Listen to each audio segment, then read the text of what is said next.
Hey everybody, Brian York with Yorkie Moto Garage. Today we're going to be touching bases on a Z50 carburetor. I had a request for a 73 carburetor because the 73 carburetor is different than the newer style carburetors. Why? Because it has a pressed in jet inside of it. So right now, we're going to take you and go to the easiest carburetor, which is the ones you find mostly in most of the bikes. This is going to be the Z50 carburetor. Let me get a bigger screwdriver here, Devin. Okay, this one here you'll find on a Z50R, a little bit later model, and what they'll have is a set of jets in here, and this is the reason why these carbs, what you'll experience is a lot of times these carburetors will get gelled up, and then in this little hole right here, in this hole or this hole, you'll get debris inside of them, and then they won't run properly. Okay, so what we want to do right now is we want to take this thing apart. Which this is a brand new carburetor. I'm not going to clean it. You guys know how to clean it. You can stick it in a sonic cleaner and put Pine Sol in there and a little bit of water, and it'll heat it up and vibrate all this stuff out. But see, you just take this little screw out right here, and then this piece right here, and then this, and then underneath there is your metering jet. Okay. Now, very important, now I'm not going to show you on most carburetors because some of them are different, but there's a jet right here. Now on this one, on this carburetor, you can't take it out. You just got to replace this. If your carburetor is leaking, and say your carburetor is like this and it's got all the gas in it, starts leaking out the seam right here, one of two things is happening. Either this seal is failing, or this has got dirt underneath this point here, and it's seeping out through there. So a lot of times, if it's got like a little rubber tip on them, you have to take these and replace them. They're not very expensive. Okay, now what we're going to do is this jet here, almost always, you can take a screwdriver and take it out. Okay, I'm going to need a little bit bigger screwdriver. So what we'll do here, get this little bit bigger screwdriver here. I'm going to take this jet out. Okay. Pull this out of here. What you do is take this jet out, and then, that thing's long. You want to look inside. There's a little hole right in the middle there. I don't know if you can see it, but you put it up to the sunlight or to a shop light and see if you can see through it. If you can't, you need to clean that out. Okay, so now what I usually use is, let me go over here and get it. I meant to get it a while ago. I use some of this floral wire. Okay, so what I'll do is usually cut a piece of this off here. Now strip the coating off of it. And boom, you got a tip cleaner. Take this stuff right here. Take your tip, shove it down in there. See, look how that's nice and clean. Get all the debris out of there. That hole has got to be clean. Okay, so clean that hole, and then while you got it, see this one here, some of them, they have one just like this one that you can remove, and some of them do not. If you can remove it, it's the same principle goes to that. You have to clean the hole out, and then take it, put some cleaner in there, clean all that out. Same way with this one. I usually try to take it and just kind of clean the debris out of it like this. Some of them have a check valve in them, so you can only clean them so far. But this one here, like this one here, I'm going to take the springs and then this is all your top set here. What you can do is go down in there and clean this out. And you can put some compressed air in there and blow on it. And then you also, a lot of times these carburetors, you can't see it on this one, but a lot of them have a hole here and a hole here. You blow all those holes out because those are goes inside this carburetor in different spots. You want to clean all the holes out that you see, like this hole here. Clean all this out. Make sure there's no debris in that hole. Okay, so when you get everything all cleaned out, you just take this and put everything. This carburetor is not a whole lot to it. Also, I'm just going to put these in here for now just for the heck of it. But you also want to take these jets here out. Your metering jet for your slow and fast idle, and your this is your air mixture screw. You want to take it out, a little spring in there, blow all the debris out of there. Make sure you put your spring back in there, and then your jet. And what I do is when I reset it, I go all the way in with it and then come out about a half a turn like that. There you go. Just come out about a half, a little over a half, and that's pretty close to setting it.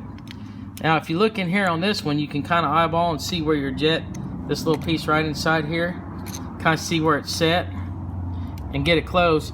You take this out, clean it, and then kind of set it just like you had it in there pretty close, and then you'll be close.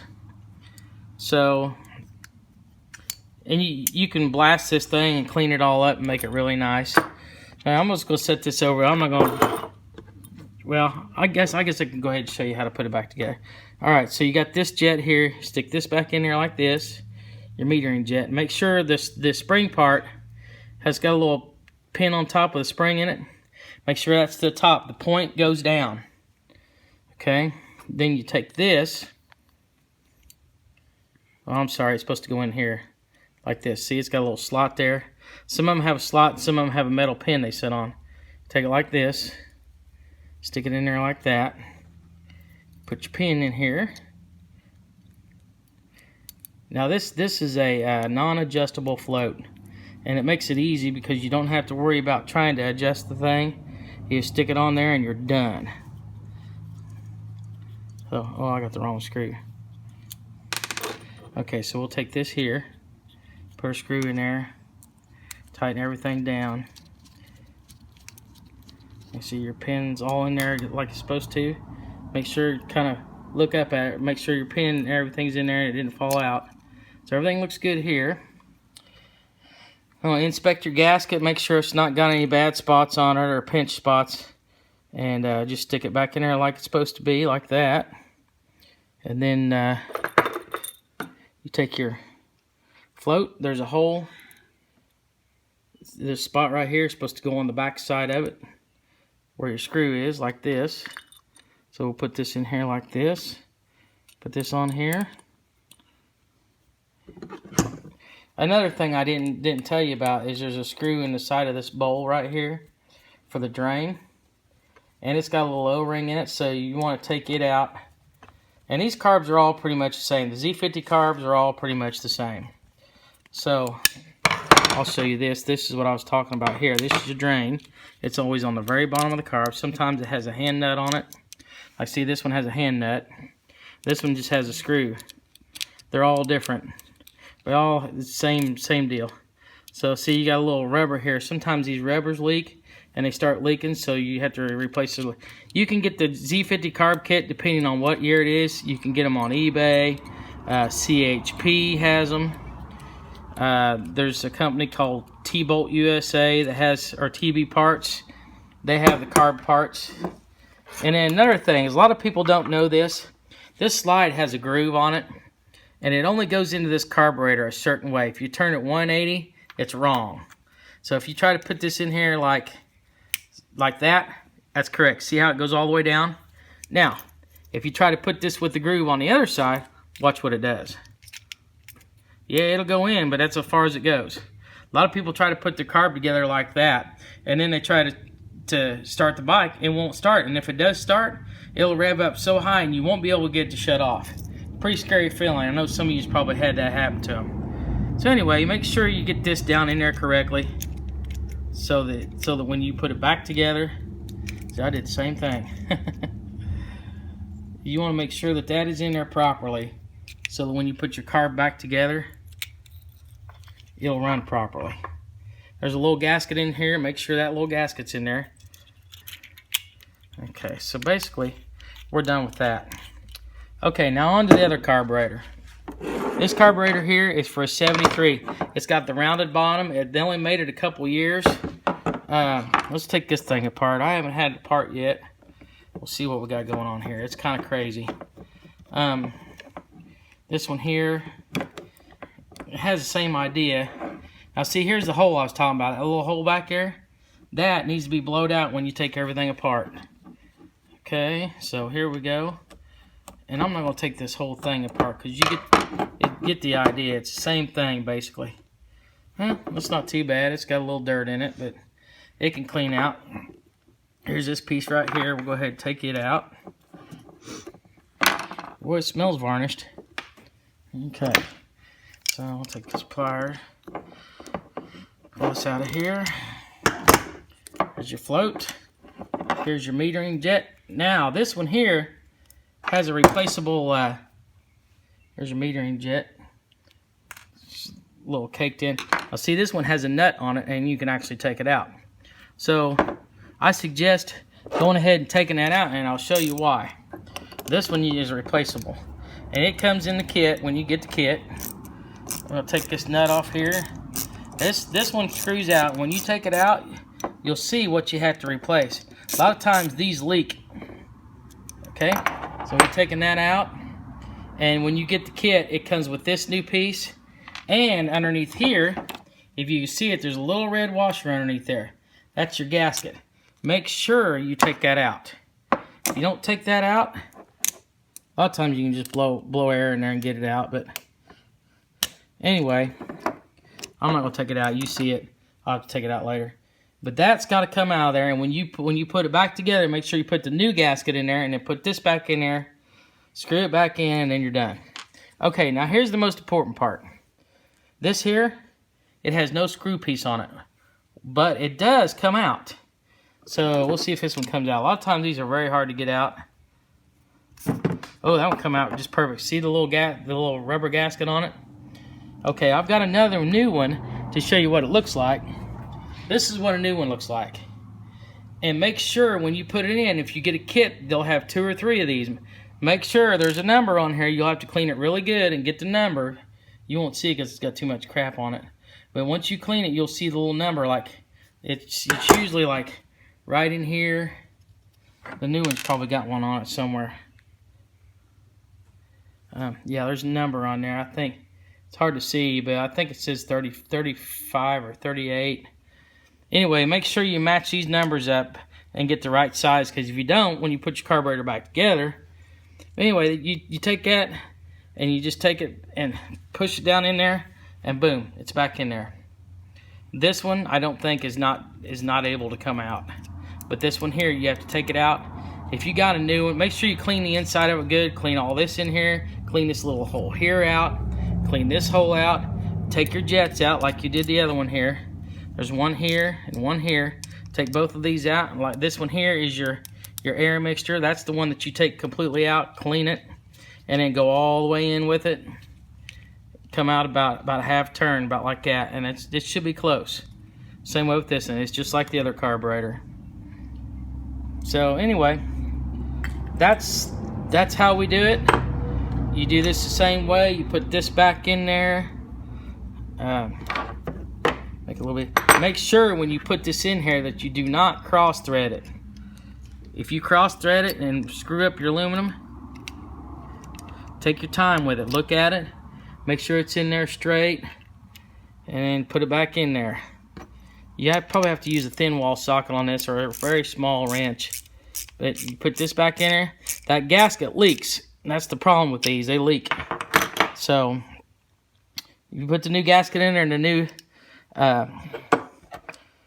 piece in there, it should be good. Okay. You put your metering jet in there, which I don't know what. Here it is. Metering jet. Spring part up. Sticker in there. Put this in. Now this one just got a metal tab on it, so you don't have to put it in there. You have to be very, very careful and pay attention when you're putting these in. Make sure you put it in there right, because if you're not, it's going to blow gas everywhere and it's not going to seal. You might end up having to take it apart 3 or 4 times till you get it correct. Sometimes these are a real pain in the butt to get back in there because I always go make sure to clean these off real good, and they have any wear at all, you need to replace them. These little rods. Anyway, what I do, put that back on there, and that thing's ready to go. Same way with this one, it's got the O-ring in there. Usually when get the kit, you get everything. There's your O-ring. We won't take it out. So, okay, say we've got this carburetor together, and I want to get this thing going. A good way to test your carburetor, before you put it on the bike, get gas all over your carb and all over your bike. Take you a couple bolts here, old bolts, stick them down the intake. Leave the intake on there. You don't have to take it off unless you just have to. Take it, stick that sucker in the vise like this. Hold it in there like that. Make you a tank. You can make one out of a soda pop bottle, and then glue you a hose on the bottom of it, or put a fitting in the bottom of it and do it that way. We'll take this like this, slap it on here. We'll turn the gas line on, and then we'll check everything and make sure the carburetor doesn't leak out right here. If it leaks out here, we got a problem. We can just fix it right here instead of taking it off and on the bike 60 times. But this is the best way to check it. It's easy, and that's the way I do it. So anyway, thank you all for coming tonight, and I appreciate you all. Get on my page on YouTube, Yorkie Moto Garage, and subscribe. I'll be doing a lot more videos in the near future. Thank you so much. God bless.